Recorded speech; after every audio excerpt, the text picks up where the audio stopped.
For a long time, Pandemic Studios sort of felt like my game company.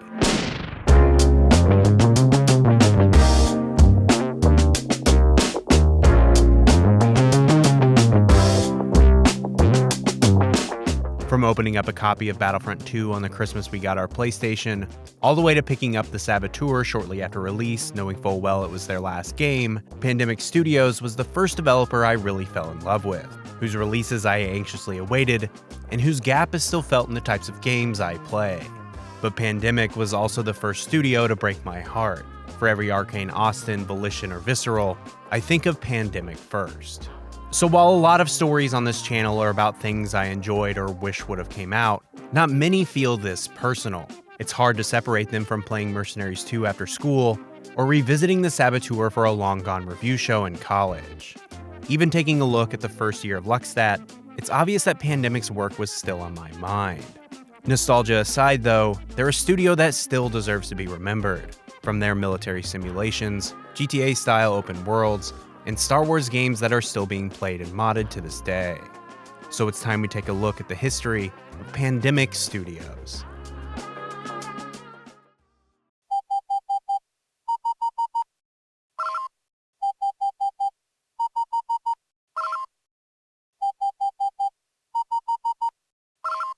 In 1998, a new studio in Los Angeles was having a contest. The team of around 12 former Activision developers who had worked on 1998's Battlezone remake, headed up by Josh Resnick, would all submit 5 potential names for the rest of the team to vote on.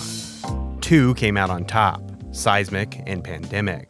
However, the former was taken by a Japanese Genesis developer, so Pandemic Studios would be born. In their first few years, they continued their work with Activision by developing sequels to the games they'd previously worked on, Battlezone 2 and Dark Reign 2. To be entirely honest, neither title out of the gate lived up to either proposed name, failing to cause some sort of infectious earthquake. Their hybrid FPS RTS design of Battlezone 2 in particular mostly seemed to alienate fans of either rather than making fans of both. But what these two games did, however, was provide an early look at the types of open battlefields Pandemic would soon become synonymous with. What it also did was help them to establish a second team across the world from their office in LA, in Brisbane's Fortitude Valley. This is one of the big reasons why in the early 2000s, Pandemic's output was kind of insane, oftentimes releasing multiple games in a single year, and some of their best at that. Their first game of this new era would be 2002's Men RTS, an entry in the large but often forgotten franchise from 3DO that had released 6 titles the previous year. 7 years before Halo Wars and a year after the first Pikmin, Pandemic would take their experience developing RTSs and introduce home console players to the genre by way of Little Green Men. Men RTS feels like a game you vaguely remember playing when you were a kid, but could never quite remember the name of. In the back of your mind, you're always sort of thinking about converting plastic to instruments of war, but never enough to Google what the game actually was. That sounds like an insult, but it feels like pure nostalgia for a game I'd never actually played before starting in on this project. There's something about its John Williams and Home Alone-esque score and commitment to the miniature aesthetic here that feels like melting dollar store bags of these things with a big magnifying glass. Toy Story, Small Soldiers, and Indian in the Cupboard all come to mind, even if one of those isn't actually as kid-friendly as you remember. While it's not Pandemic entering their golden age by any means, Men RTS is them doing what they do best at this time: fun-forward strategy games. There's something almost Lemmings about it, with its simple strategies and linear paths, making it a perfect first RTS, at least again, unless you owned a GameCube. That same year, however, that golden age of Pandemic would come, this time with the first of their Star Wars games, Clone Wars. Star Wars: The Clone Wars is a lot of things. It's simultaneously a spiritual successor to Pandemic's Battlezone, a ground-based take on Star Wars games like Starfighter, the closest thing Attack of the Clones got to a home console tie-in game, and a precursor to the Star Wars games you likely clicked on this video to hear about. Clone Wars is more than anything a victim of the studio's success, often overshadowed by what came later. However, in its time, Pandemic's vehicular combat game was one piece of the greater Clone Wars media project's puzzle. When the credits rolled on Attack of the Clones, the war continued across a wide range of multimedia. with video games filling in the story with other titles like Republic Commando and Bounty Hunter. That being said, of those three, Pandemic's Clone Wars is likely the worst, with messy on-foot sequences and repetitive missions. Its biggest strengths are these simulations of big battles, but you can feel Pandemic wanting more out of the gameplay. But that isn't to say it's unambitious. It doesn't feel far off from what Factor 5 was doing with the later Rogue Squadron games, and also in an era of Star Wars that I personally just really love. This is before Ahsoka and Rex, when the Clone Wars was all Dark Horse Comics and Genndy Tartakovsky.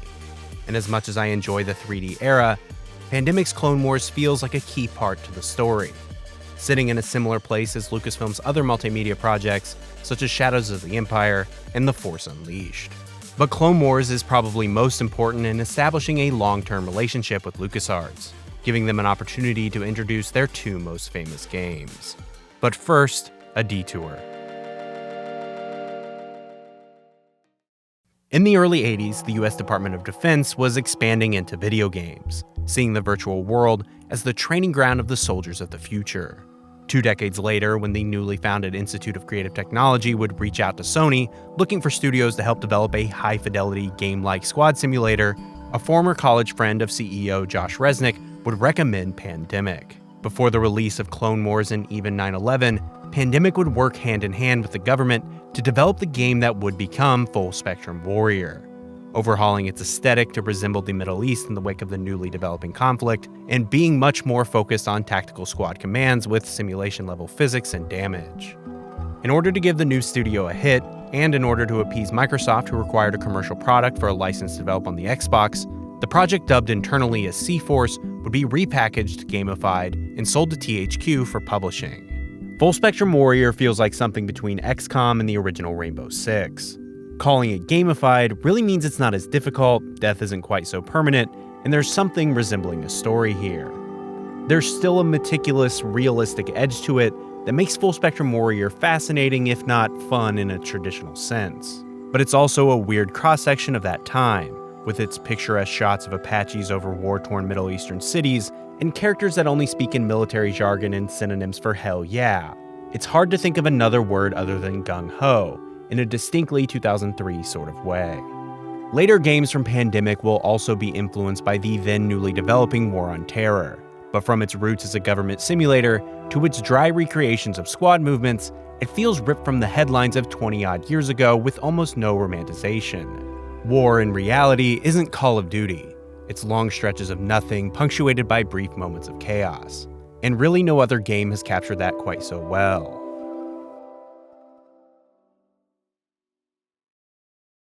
After the release of the Clone Wars, LucasArts, under the new leadership of Jim Ward, would begin looking to the future of the Lucasfilm empire through the lens of game development. With the prequels finishing up in just over a year, Ward began re-evaluating the company's goals to make gaming one of their core pillars. Star Wars Frontline at Pandemic, a multiplayer shooter inspired by DICE's Battlefield series, was going to be the first game in this new era. However, pre-release builds lacked promise. This was, after all, Pandemic's first real third-person shooter, and LucasArts would assist the studio in restructuring their pipelines to make it into the best game it could be. Their game, now dubbed Battlefront, would release in September of 2004, and the rest, as they say, is history. With massive battlefields and varied soldier classes, Pandemic's experiences with both the RTS genre and the franchise is on full display here, creating a boots-on-the-ground recreation of Star Wars' biggest battles, all with simple, clear objectives and open-ended design. While in hindsight, people more often talk about its sequel released only 14 months later, it's easy to forget how truly great the original Battlefront was right out of the gate. I mean, Battlefront II never had this.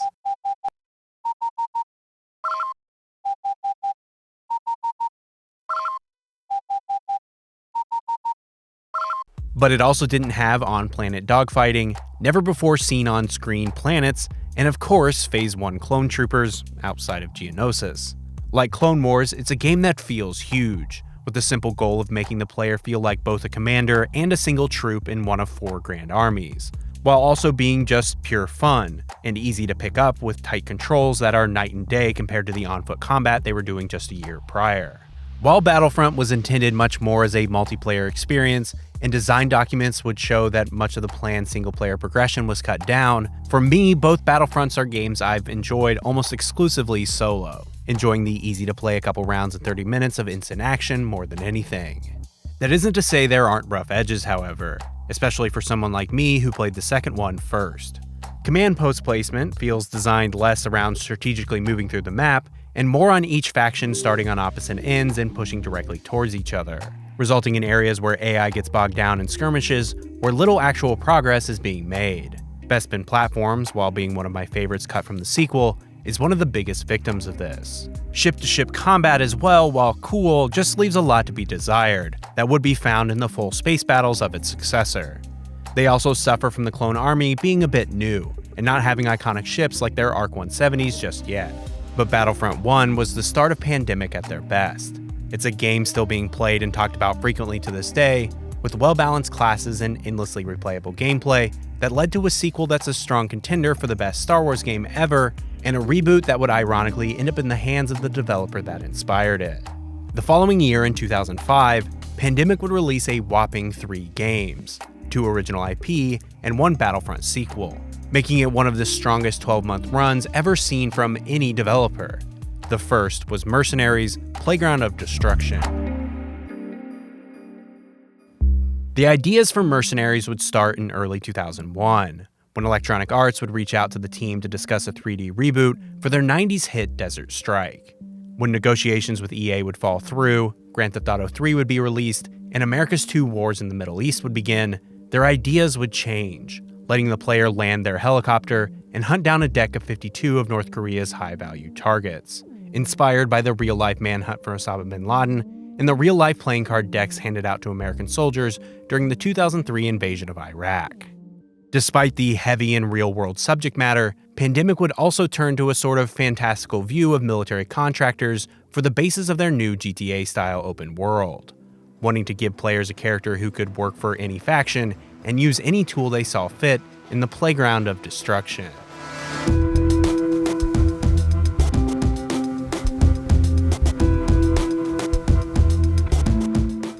Any and all questions of the morality or ethics of mercenary organizations goes out the window the second you drop out the back of a C-130 into war-torn North Korea. You're here to cut through some red tape, blow up some buildings, and capture some bad dudes. Maybe it's because it's their first real original IP that wasn't government funded, but Mercenaries most feels like the first time the studio was truly making the game they wanted to make. It's bursting at the seams with action movie cliches, real player freedom, and challenging yet rewarding outcomes for that freedom that makes Mercenaries worthy of its Playground of Destruction subtitle. You get to choose who you work for, all in the pursuit of a payday. But Mercenaries isn't just a GTA clone in North Korea. It's full of its own original ideas that I've rarely seen anywhere else. From innovative ones like its social stealth approach to faction vehicles, letting you disguise yourself based on whatever you're driving, to kind of silly ones like a big dumb magnetic winch to fling cars where you see fit. Mercenaries is one of the first open worlds post-GTA that feels like the genre losing its clone status and becoming true sandboxes. Every game that reminds me of Mercenaries came out after. Red Faction Guerrilla, Just Cause 2, Far Cry 2. I mean, its influence on Burnout Paradise was covered here on this channel in 2022. And while I'm not saying it's the most influential game ever or anything, it feels weirdly ahead of its time, and dare I say the old cliche, kind of like an immersive sim, with its approach at how you want style to missions, and an overworld loaded with emergent gameplay possibilities. For me, however, Mercenaries was the first used game I'd ever bought, and the first based on the studio that had made it, having spent much of the year before obsessed with the second Battlefront. In the summer between my 5th and 6th grade, I cycled heavily between this, Guitar Hero 2, and Marvel Ultimate Alliance. This was really the first game that felt like mine, that I'd discovered, leading me to have an answer for what kind of games are you into that wasn't just Star Wars. Now it was ones with big explosions, but still it was a start. I spent endless hours screwing around, blowing stuff up, and having mindless fun in a way only a 12-year-old can. It's not my favorite Pandemic game, but few games have I played more, and even less that aren't from them. It's one of their best, proving that the success of Battlefront wasn't actually a fluke, and that they were quickly becoming one of the strongest independent studios in the industry. Pandemic's next game was born in the frustration of a canceled project for Electronic Arts focused on cute animals. When designer Matt Harding was sitting in traffic the next day, thinking of the types of violence publishers were going for in 2002, a new name popped into his head: Destroy All Humans. It honestly was a sarcastic joke, because I felt, here's what it sounds like you want. And then they said, yeah, that is what we want. Intended to subvert alien invasion games by putting you in the boots of the invader and being literally, quote, a game where you kill everyone, Destroy All Humans would hit shelves just 5 months after Mercenaries, chock full of low-budget sci-fi cheese and nearly endless destruction, giving Pandemic their second game about little green men. I am not green. While Destroying All the Aforementioned Humans is literally the name of the game here, revisiting it nowadays, it surprises me how much gameplay Pandemic managed to squeeze from such a simple premise, with as much social stealth as Disintegrations. And with its smaller open worlds over bigger single cities, it's hard to not think about Radical Entertainment's work with games like Simpsons Hit and Run and Hulk Ultimate Destruction. But that isn't to say this isn't a Pandemic game through and through, with a genuine love for all aspects of the era, down to the movie posters and newspaper cover-ups for each mission, and offering the player rewards for just messing around in the world, this time with its kind of gross DNA harvesting. It's a bit smaller scale, was developed at the Satellite Studio in Brisbane, and largely due to some menu clunkiness and longer missions without checkpoints, the weakest of Pandemic's 3 games in 2005.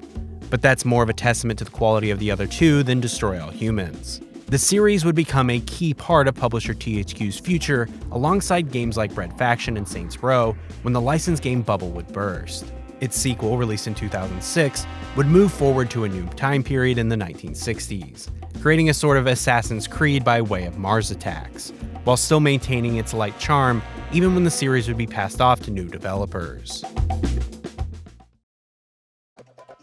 Up the I-5 at LucasArts the past 2 years had given the publisher their 2 most successful Star Wars games ever in Knights of the Old Republic from Bioware and Battlefront from Pandemic. Both studios would be given the opportunity for the sequel, with the caveat that they had to be produced within the next year. Bioware would walk, but Pandemic would move on to Battlefront II, releasing it just 14 months after the original.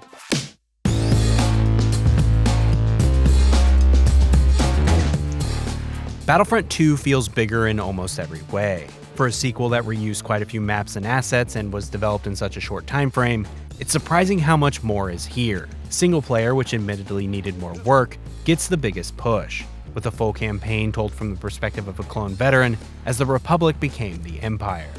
It's surprisingly moving, very serious, and offers a look into a pre-inhibitor chip version of the Order 66 story, where the clones were aware that the day would come when they'd betray the Jedi. Playable heroes and space battles came as well, which felt like reworks of ideas seen in Battlefront 1 done better. In the previous game, heroes were never playable and largely unkillable, but here they're an integral part to the gameplay, offering both sides 1 hero per map to help even the odds. It's a cool idea, sacrificing a strict view of canon for fun instead, offering characters who weren't necessarily around at that time like Darth Maul and Jango Fett in battles that canonically didn't happen. Space battles as well feel like they're building on the dogfighting of the previous game, creating dedicated maps instead, which, while a bit chaotic, offer a variety of ways to solve problems, from blowing up capital ships and hunting down fighters, to boarding and sabotaging from the inside. This, alongside more modes like Hunt and Capture the Flag, and a reworked galactic conquest into something more closely resembling games like Risk and Pandemic strategy roots, makes Battlefront 2 the perfect sleepover game in a GoldenEye sort of way, willing to have things like Mos Eisley Hero Assault because it's fun. And for a kid who got it alongside Burnout 3 on the Christmas we got our PS2, it quickly replaced GameCube copies of Jedi Outcast and 007 Nightfire as my go-to games before that, and is one I frequently return to this day. Pandemic, however, would move on from Battlefront following the success of their sequel, moving to grow their own IP instead, with a new era just over the horizon.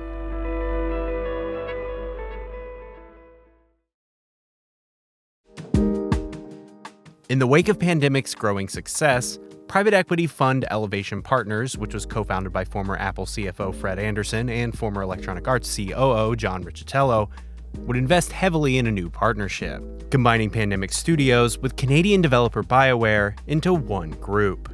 VGHoldings. Despite the different genres, the two developers were very similar, having developed very successful Star Wars games in the last generation and looking to expand into their own IP going forward into the next one. For Pandemic, it was a safe bet. Being a fully independent studio who had their fair share of struggles and canceled games already, there was more security offered in their partnership, which meant the ability to create games with longer development times and take bigger risks. Following a year of developing sequels to both Destroy All Humans and Full Spectrum Warrior, and negotiating a license for the Dark Knight tie-in game, VGHoldings would be bought up by EA for $860 million shortly after John Riccitello's return to the publisher as CEO, with both studios being brought under their umbrella. Pandemic, however, would struggle with the change. While the deal for their Dark Knight game would be transferred to Electronic Arts, development had struggled well before that, and under new management, things weren't looking good. Similarly, work on their Mercenaries sequel was slow going. While in interviews, developers would state that very little had changed with their development workflow, judging by their drop in output, the eventual cancellation of their Dark Knight tie-in, and the rough state of their next few games, things were obviously not going as smoothly as before. Part of that admittedly comes down to tech development. The second Mercenaries was working on a different proprietary engine from the Dark Knight game, with the latter being repurposed for the Saboteur instead. It also seemed that Electronic Arts had big expectations from the acquisition. Not only had BioWare's new game Mass Effect been a huge hit, but Pandemic CEO Josh Resnick would state that part of the reason Mercs 2 was delayed was to line up with a movie deal that would eventually fall through. Even beyond that, the marketing push for the second Mercenaries was huge, with earworm TV ads and free gas giveaways that led to gridlock in London. EA wanted the series to be big, and with delays for several years, it was clear they weren't getting that. Regardless, in August of 2008, Mercenaries 2 would finally release.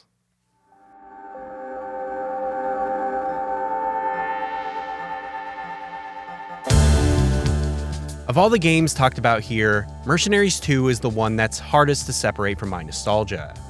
It's obviously rough around the edges, a big departure for the series, and not keeping up with its competitors. But it's, to this day and at the time, one of my favorite games ever. From the earliest days after announcement, to reading FAQs and watching for more delays, Mercenaries 2 was the first game I ever really followed pre-release hype for. And when it would hit shelves that August, I was in the 7th grade, which was basically the exact target audience.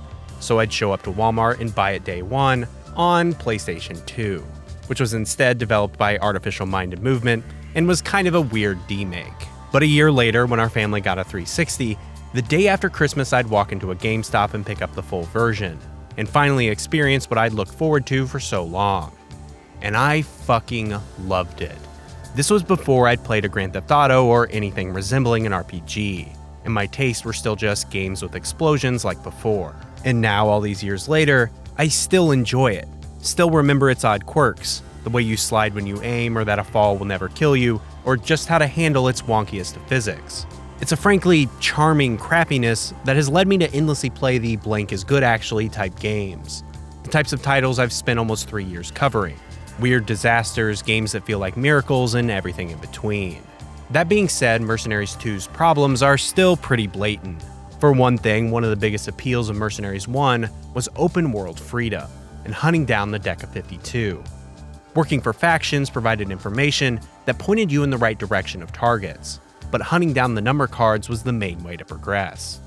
Here, however, while there are more high-value targets and they're often members of opposing factions, they're almost entirely optional. This time, Mercenaries revolves more heavily around managing the resources of your new private military company, loading up on airstrikes and fuel, and recruiting a couple people to help out.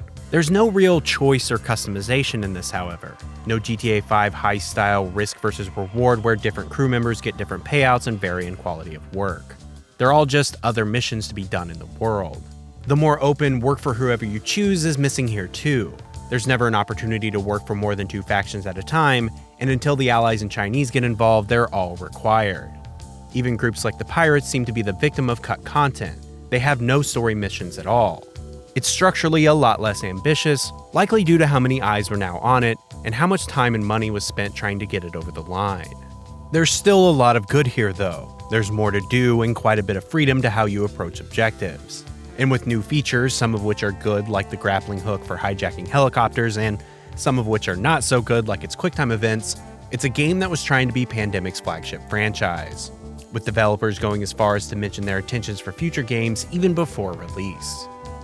While no interview outwardly states them as an influence, it's hard to not think of games like the first Just Cause, Total Overdose, and even Scarface when looking at how the series had changed. Offering a much less reserved take on the open world formula, and making characters feel louder and bigger in a sort of 80s action movie sort of way. I mean, Matthias in particular went from a strong silent killer type to, well... There's so many of these guys. Well, one less now. It's certainly a choice, one that I could see alienating fans of the first game. About everything Mercenaries 2 does, however, is done better somewhere else. Just Cause 2 and Red Faction Guerrilla probably most obviously. But it's still a chaotic open world that, to me at least, is better than the sum of its parts. But despite my love for even its roughest edges, Mercenaries 2 didn't set the world in flames. Its rough state showed a game that was still somehow rushed, even despite its multitude of delays. Not long after, however, Pandemic would follow up one misstep with another, this time with one that should have been a return to form. The idea of a third Battlefront from Pandemic wasn't entirely unheard of. When Free Radical's Battlefront II would be cancelled, rumors would briefly point to Pandemic. While nothing would come of this, the team that had worked on the previous two Battlefronts were now under the company that had the license to another blockbuster. With the high-level idea of Battlefront but fantasy, Lord of the Rings Conquest is the closest we ever got to a true Battlefront 3 from Pandemic. And there's a similar charm here, from battling in the Shire with a Hobbit archer against invading Uruk-hai, or retaking Helm's Deep as the Orcs. A lot of what made Battlefront great for Star Wars makes it great for Lord of the Rings as well. However, much of the Battlefront games' successes before this came down to balance. In early dev diaries for the first game, the team talks about how much time they tightened to make sure every class felt good, that there was real give and take. Conquest seems to struggle with that. For one thing, Battlefront but fantasy really means reworking all of the combat to accommodate more melee. Range combat is really limited to archers, and every class is now dependent on managing energy. While the high-level ideas are similar to Pandemic's earlier work, its moment-to-moment gameplay kind of is and isn't. You're still capturing command posts, but actual fighting feels clumsier than expected. That, on top of all four of the main classes playing extremely different from each other, means that it's harder to try something new. A clone engineer and a Bothan might have different playstyles, but at the end of the day they both shoot a gun. Conquest instead is sort of split into halves, with Scout and Warrior on one side and Mage and Archer on the other. It's actually understandable rather than disappointing that there are only 4 classes. But besides that, part of me does think this is a cool exercise even if it's not perfect. I like the idea of taking a great game from one franchise and adapting it into another, and Lord of the Rings is a great fit for this. Like with a lot of Pandemic's games, it's enjoyable because of its rough edges, not despite them. No gaming moment this year has made me laugh as hard as getting to play as the Balrog in the Mines of Moria, even if it went as well as it did in the movie. Conquest, however, would be the studio's second to last game, and in a way it was fitting, being a sort of spiritual successor to the games that put them on the map. But by the time their next title, The Saboteur, would be released, their doors would already be closed. 2009 happened very quickly for Pandemic. Just 5 days after the release of Conquest, EA would, quote, cut ties with the Brisbane arm of the studio. They were allowed to continue development without EA's support, and supposedly retain the rights to any games they were working on. As far as I can tell, nothing would come of this. Pandemic LA had been responsible for Conquest and Mercenaries 2, while the Brisbane team had worked on Destroy All Humans in the past, and the now cancelled Dark Knight game. THQ retained the rights to the former, and the latter had been taken over by Warner Brothers. Quote, cutting ties with was the same as pulling the plug, and possibly just a way to work around Australia's employment laws. The rest of the team would continue work until November, when, just 1 month before the Saboteur, EA would close the LA studio as well, effectively ending Pandemic. Around 200 people would be reintegrated into EA Los Angeles, who would begin work on the cancelled Mercs Inc., which seemed to be a multiplayer spin-off of the series. With the rest of the staff, by my count about 150, would be laid off. It came as a bit of a shock. Pandemic had only released 3 games under EA, one of which whose development was largely when they were still independent. One former employee speaking to Destructoid not long after, however, would paint a picture of a pandemic that was struggling under its own internal management, by being given enough rope to hang themselves and consistently failing to manage projects effectively. This does seem to hold at least some water. After all, early Mercenaries 2 interviews pointed to a studio that was unchanged by their new parent company. Their games consistently launched in a rough state, and as far as I can tell, the 3 games they released under EA were all on 3 different proprietary engines, which just feels like an inefficient way to run a studio. But on the other hand, this is Electronic Arts. EA Los Angeles, who would be renamed to Danger Close Games a few years later, would make it less than 4 years before they'd be closed down. And this closure was just a few months after EA Redwood Shores would be rebranded to Visceral Games, who would also be closed down in 2017. Even Bioware, Maxis, and Criterion were starting their downward dives around this time, even if they remain open to this day. It's rarely a good time to be a studio under Electronic Arts, but this was the beginning of some of the worst. One more thing I will say, EA is totally sending Saboteur out to die, and it's a fucking shame. It's easily Pandemic's best game yet. If you were disappointed with Mercenaries 2 or Lord of the Rings, and enjoyed the previous Pandemic games, give Saboteur a shot.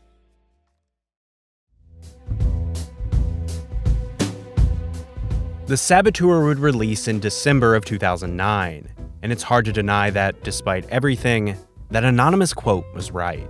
When moving away from North Korea for the second Mercenaries, the team was motivated by it feeling too, quote, monochromatic, moving instead to the vibrant Venezuela. It's ironic then to follow it up with this. The oppressive nature of Nazi-occupied Paris is mimicked in its moody black and white, transitioning back into color when they're forced out of a region. Nothing quite feels like the Saboteur, and at first glance, it seems that the studio had decided to go serious, but actually playing it shows something else entirely. The Saboteur feels very uncompromising in what Pandemic was doing at this time. So much of their DNA is here, destroy all humans especially, offering a wonderful Nazi killing simulator that's less interested in meaningful conversations about living under fascist rule and more in the contrast between the black and white skyline and full-color explosions, while also offering great social stealth and a decent enough story of revenge to keep the player invested. It's more grown up, but no less plain stupid fun, even despite the heavy subject matter and inspirations from real-world racing driver turned British agent William Grover Williams. While the buildings aren't destructible in the same way as Pandemic's previous titles, the ability to execute a plan and cause immediate chaos is still here, and this time with the added verticality of an Assassin's Creed-style traversal system, Paris now feels like one big jungle gym in the playground of destruction. It's not perfect for sure. Climbing is never as precise as it is in its competition, defeating the Nazis reveals colors that are never better than how it looked in black and white, and most machine guns just feel a bit terrible. But it's trying a lot of stuff, doing many of them well, and the others are either optional or clunky in a charming way. It's the top level of B games, which is probably not what EA would have wanted, but was enough for me to love it when I picked it up shortly after release. It's far and away their strongest game in this era. Glitches and bugs are a lot less frequent, and moving through the world felt a lot more fun. The Saboteur, despite everything, feels like a good note to end on. What's interesting about Pandemic's legacy is how many of their games are still in distribution in some form to this day. Mercenaries 2, Lord of the Rings Conquest, and a baseball game that didn't come up are the only games that aren't available somewhere, most commonly through the Xbox Store or GOG. Games like the Battlefront Classic Collection and the 2 Destroy All Humans remakes exist because the gameplay is almost as timeless as the desire to capture command posts and electrocute farmers with your Zap-O-Matic. There's even things like the newer Battlefronts, which found their way to DICE when EA gained an exclusive license to Star Wars, which were a huge part of their strategy with the franchise for better or worse. That being said, DICE's Battlefront is just that, a DICE game, and a long way from Pandemic's ideas. But it still speaks to the strength of that brand. There will never be another Pandemic Studios. Even the employees that stuck together ended up at 343 to work on Halo 4, which feels like a long way off from their roots. But the benefit of Pandemic's games are in found fun, and endless replayability, and for me personally, a comfortable nostalgia for a time when games were just becoming my favorite hobby. So while there may never be new games from the studio, their catalog continues to be a vital part of my playing habits to this day.